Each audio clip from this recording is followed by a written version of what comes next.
Hi everyone, I'm Dan Jones. Welcome to Interchange. Today we're going to talk about the new superintendent of the Milwaukee Public Schools exercising a little control weeks before he even starts the job. We'll talk about the umpteenth increase in tuition for UW colleges. Is it worth it? Is it still a deal to go to the University of Wisconsin?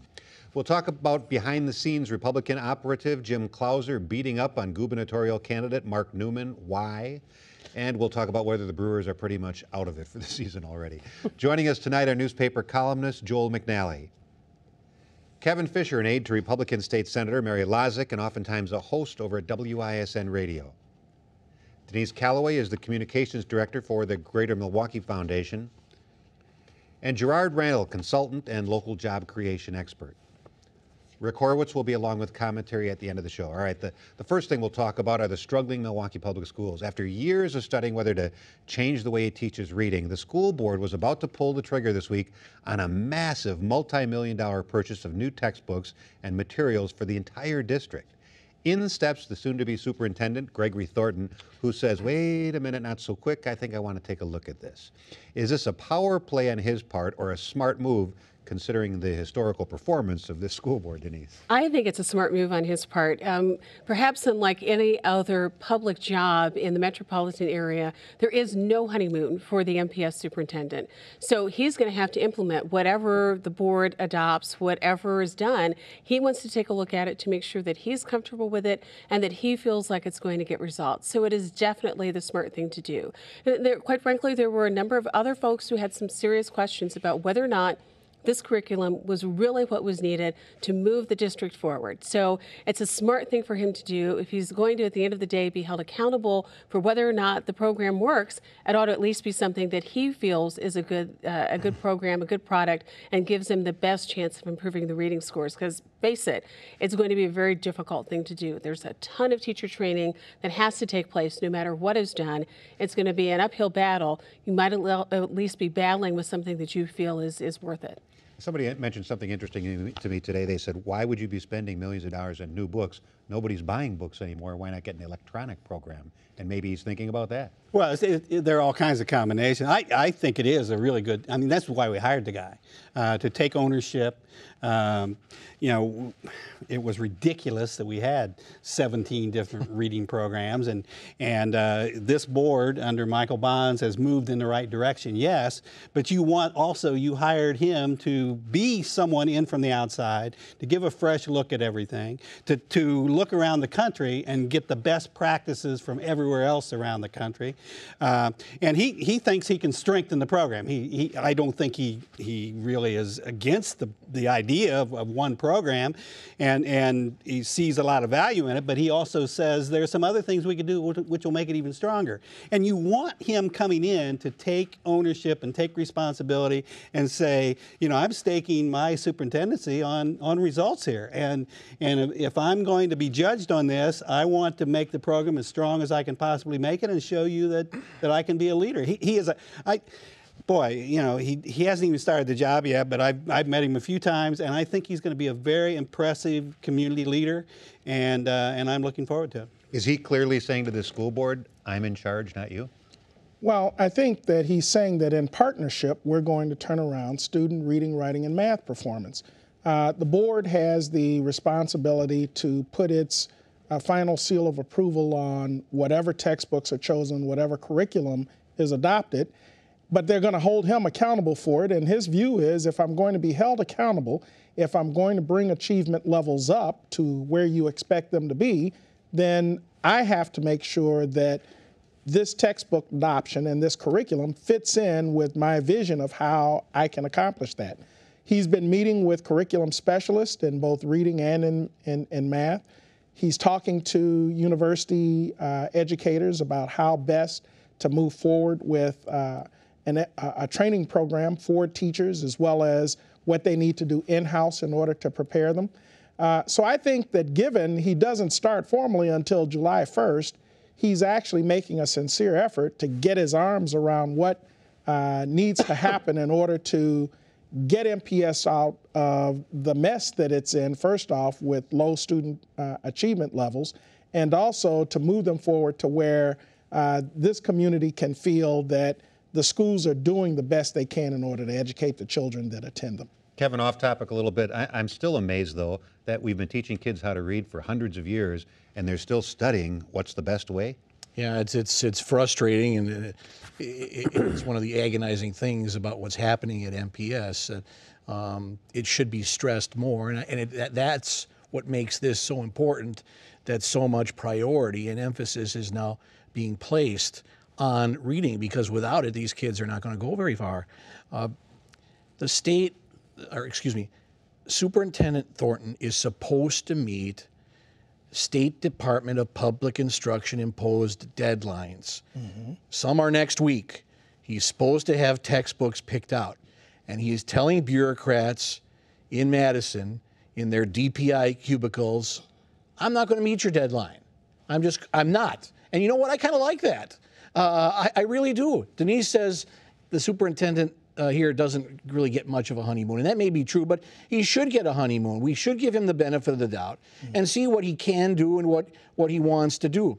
And he's telling Madison bureaucrats, look, the priority is not meeting your deadline. The priority is doing what's best for these kids. And if it takes a little longer for me to figure out what that is, so be it.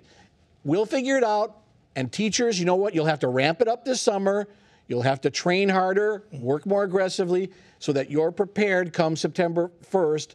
But the idea is not to do it fast, but to do it right. And I give him kudos for that. And he's taking responsibility. And I think another thing he's doing, when you were asking whether or not he's trying to show the school board that he's in charge, I think to an extent he is, but more importantly, I think he's trying to show people in the community that he's in charge. There were some folks who had concerns when he was hired, because that was still in the midst of whether or not the mayor was going to appoint the superintendent and be in charge of the school board. And some people felt that he was the school board's candidate because he would somehow be a rubber stamp. He'd be less of a caretaker than normal. Yes. Well, and I think what he's doing right now and what he's done with this effort is to say, I'm nobody's rubber stamp. I'm going to be held responsible for this. It's important, and I'm going to take care of it. But he better make the right choice. And the and it better work. The mayor and the governor need to get on board, too. I mean, they have to work with him. They have to continue to show that they care about MPS, not just if they were going to get the power, that they have to be side by side with Superintendent Thornton. All right, next topic. For the fourth year in a row, the University of Wisconsin Board of Regents has raised the tuition there 5.5%. So at UW Milwaukee, this bumps the tuition up to about $7,300, and at UW Madison to almost $8,000 a year. UW Madison's own website estimates the cost of going to school there for a year at more than $21,000. Is a college education here in Wisconsin at a public university still affordable or not? Well, it depends on where you go. The piece of it all that distresses me, this is the fourth increase over the last two biennium, in other words, the last 4 years, of about 5% plus. Then you've got the differential tuitions that the individual campuses are now allowed to charge. There will be more of them that will come online with their own differential tuition programs, which means that 5.5% is just the starting point for increases in tuition at the various campuses around the state. Some of them are using, or they claim to use, differential tuition to pay for additional financial aid for those students who are the least able to afford it. So if you're lucky enough to get to one of those campuses and get the additional financial aid that you need and feel comfortable that the level of education you're going to receive is a high quality education, then you make out okay. But what about those that would like to go to a campus where they don't have the level of financial aid to offset some of these increases? I think then you're looking at increases still coming down the line because the state will cut their costs. This is one of the few state agencies, the UW, that can offset cuts with revenue increases based on tuition.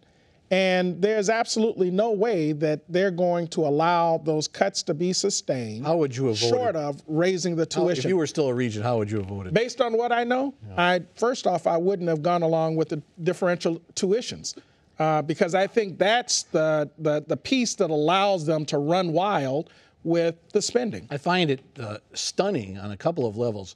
Number one, that not one regent voted against this very expensive increase. I mean, it's beyond the rate of inflation. During a recessionary time, during a time when kids are having trouble paying their tuition, during a time when graduates are going to have difficulty finding jobs, during a time when their parents are having difficulty holding on to jobs, during a time when their parents are losing their jobs, and then they jack it up again for the fourth straight time, well over 5%. And to use the same old excuse, well, the state just has been cutting us. Not true. The state has actually continued to increase. It's just that the increase this time around was not as big as in the past. The UW system has always been the sacred cow in the state legislature. It always got what it wanted for decades and decades and decades. And now, because the increase wasn't as big, what did the regents do unanimously? Well, we're going to put all of the burden on the poor kids and their families. And what they are doing is acing out the opportunity for a lot of kids to attend UW school. Well, you can't take the politicians out of this, though. I mean, you say, yeah, they've increased, but their increases do not keep up with the expenses. There's no way they do. And the university is in this box of... Then you find a way to cut expenses. See, that is it's always the conservative response, just slash, slash, slash. You cannot continue to trash UW and trash... $4 million increase is not trashing them. You keep saying that, but believe me, I would love to see the correction system in this state cut at the rate that UW gets cut instead of increasing. We are building prisons and having a bunch of marijuana users, thousands of them, sit around in incarceration and then come back and not be able to get employment. That's where the politicians are willing to put their money, and they're not willing to put their money in what is an investment, which is higher education, secondary education as well. You look at it as an expense, but education, I can't tell, I was the first child in my family to go to college. I couldn't have done it without pure scholarships. I then put 3 kids through college as an adult, and the expenses today for college kids are enormously more than for those 3 children. See, nobody can keep up with this. I think the issue is, I agree, nobody can keep up with this. I have 2 kids in the UW system, and lucky me, I've got one at UWM and one at UW-Madison. So we get hit with the highest increases possible. But I will give the regents credit to say that what they're going to do is increase the aid package for families that make under $60,000 a year. So it remains affordable for those people who are at least able to absorb the increase. But Kevin's right. This is a point in time where we take a look at what's happening in the recession with parents losing jobs, kids not being able to find jobs, college funds that you thought were going to be enough having taken a nosedive because of the economic situation and what's happened on Wall Street. So I think it's a bit disingenuous of the UW system to say, well, this is only the sticker price that people are going to pay, and to make it seem like most people are going to be able to get financial aid to cover it. That simply is not the facts. We're going to find significant people who have to bear that full price of the tuition increase. And to do it year after year after year after year is unfair to students. We've already got kids. If you think about $21,000 that the university said is what it costs a kid to go each year to Madison. We know nobody graduates from school in Madison in 4 years. Yeah. It's Right. 5 years, sometimes 6 years. Kids are coming out with tens of thousands of dollars in debt. And little job opportunities these days. So, what impact does that have on the economy here in Wisconsin? Kids aren't able to invest. They aren't able to buy homes. They aren't able to buy cars because they've got these huge debts that they have to pay off. Why? Because the tuition keeps going up. That's why we need more investment in higher education. You won't get an argument from me on that, especially around the correction side, which had the fastest growing budget in the state system over the last several years. Where the difference is, if you're going to look at where that money goes, if they're truly going to designate putting that increased amount of money back into putting scholarships out there for students who can't afford it, I'm sold on it, but that's not where the money is going. I agree, and if we take a look at the increase that the UW system got, the problem was that the increase just barely covered the increases that it's seen in employee benefits and retirement benefits. That's the problem. That's where it's if we don't get our hands under control on this stuff, personnel. Hey, but the thing is, if we don't get our arms around this, our kids are going to be ones that pay for it. Exactly. All right, next topic. Nothing really shocks you in politics, but I was a little surprised when local Republican Jim Klauser, who used to be Tommy Thompson's right-hand man, blasted gubernatorial candidate Mark Neumann the other day and urged him to drop out of the race. Do the party faithful really think that Scott Walker is their best and only chance of beating Tom Barrett? Yes, absolutely. And Mark Neumann is not. And I like Mark. I respect him. I'm very disappointed at the approach that he has taken very early out of the box, going negative, which usually is the mark of a candidate who's very desperate and who has read the tea leaves, has done some polling, and looks at his bank account and says, boy, I'm really in deep trouble. But to not only trash Scott Walker, but to flat out throw out lies about Scott Walker. That's not the Mark Neumann I knew some time ago. I think I would have wished that he would have run against Feingold in the U.S. Senate race, because he's shown in the past that he could give Feingold a run for his money. But it is frustrating. I mean, Jim Klauser is one of the minds in the Republican Party in the state of Wisconsin. If he's thinking that way, I think that the rank and file Republicans are thinking that way. They don't, as a party, historically like to see this public fighting amongst themselves, and it does have the potential of hurting the Republicans' chances in November, and that's why Republicans don't like it. That's why I think Jim Klauser was right to call Mark Neumann out. I don't think Mark Neumann is going to win the primary.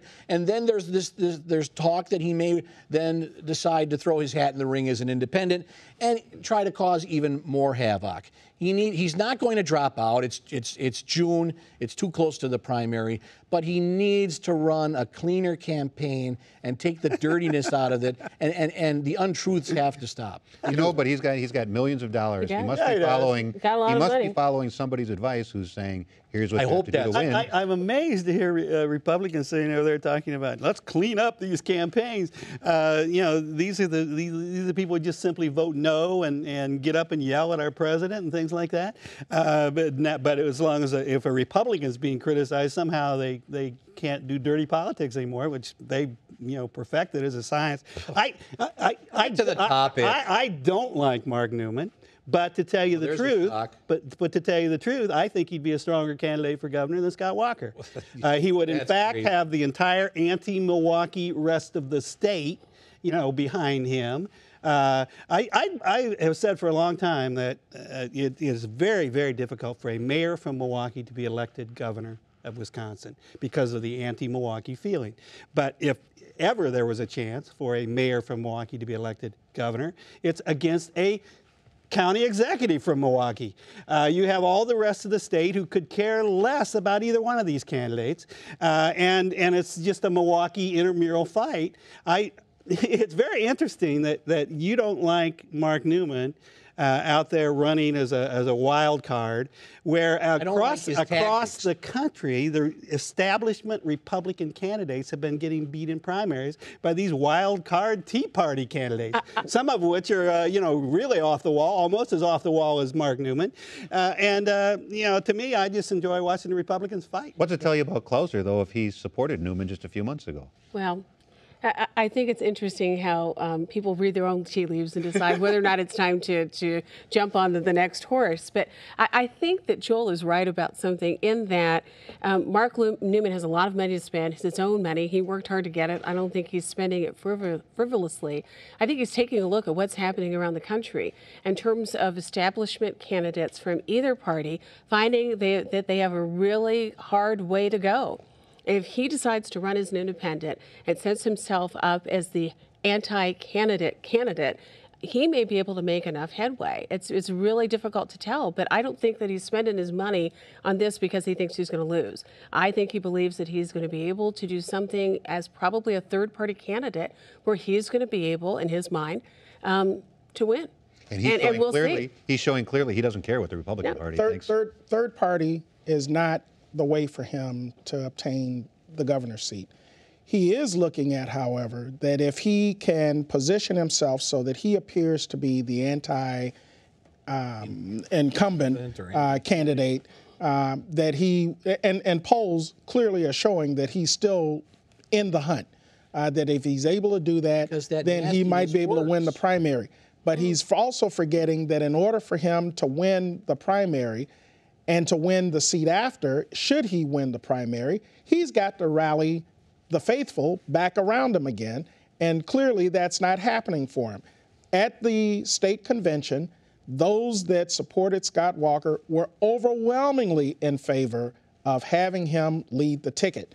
And unfortunately for Neumann, his only way out is to spend more of his own money because he's not getting it in other donations, and to position himself so that he looks like the outstate alternative to Scott Walker. All right, let's talk about the Brewers for just a minute. They are struggling, but some say the season's still pretty early. They've dumped their multi-million-dollar pitcher, Supan, who just picked up another contract.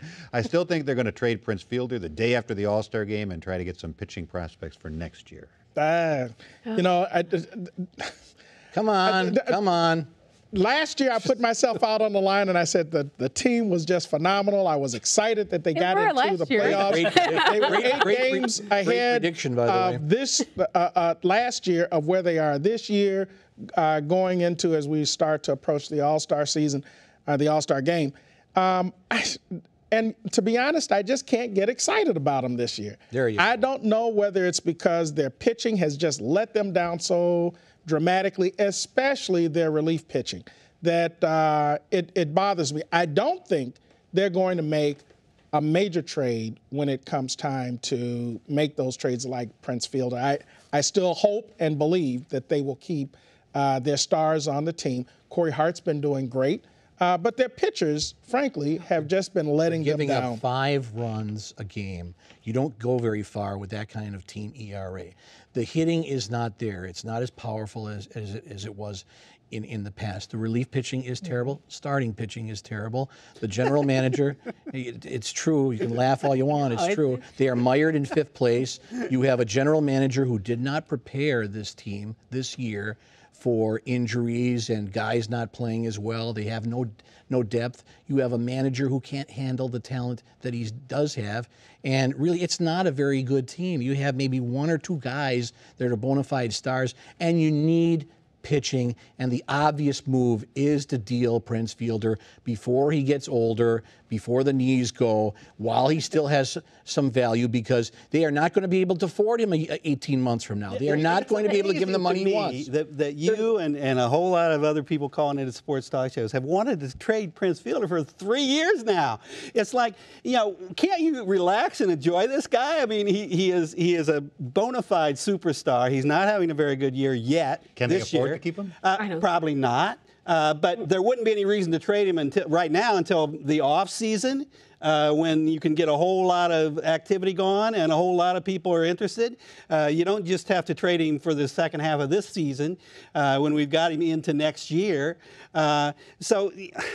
It's a bad team, Joel. It's a bad team. It's not a bad team. They're 10 games under 500. Team that is inconsistent. The pitching has not come through. They're in 5th place. But as a matter of fact, we have some real stars. You can't have pitching like that and be a good team. I'm sorry. You know, this is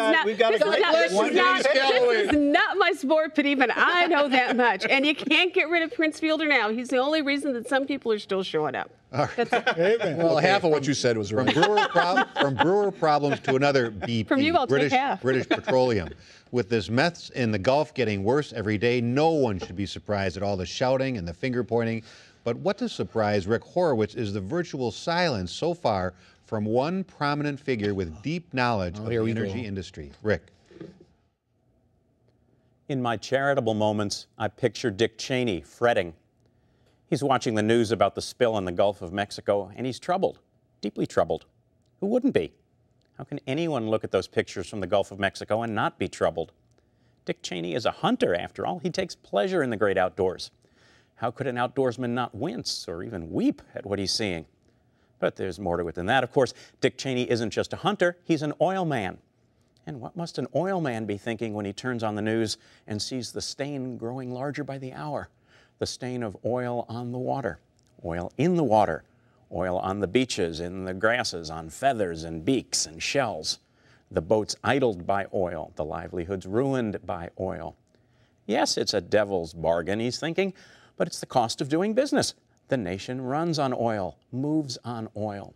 Oil keeps the American engine humming. It's as simple as that. Still, maybe he finds himself recalculating the cost, reassessing that bargain. Watching the latest news, maybe he finds himself thinking about all the corners that were cut, all the rules that were bent, all the regulations that were ignored for so long. Could the free market have been just a little bit less free? There might have been fewer billions in profits for the BPs and the Transoceans and the Halliburtons. The American engine might have coughed once or twice, but the shrimpers wouldn't be out of work. The beachfront motels wouldn't be standing empty. The barrier islands, already weakened, wouldn't be facing destruction and putting the fragile mainland at still greater risk.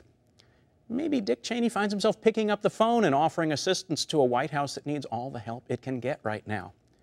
Maybe he pledges to support tighter rules and real enforcement so that nothing like this ever happens again. In my charitable moments, I picture Dick Cheney doing all these things. Then I think again and I say, nah.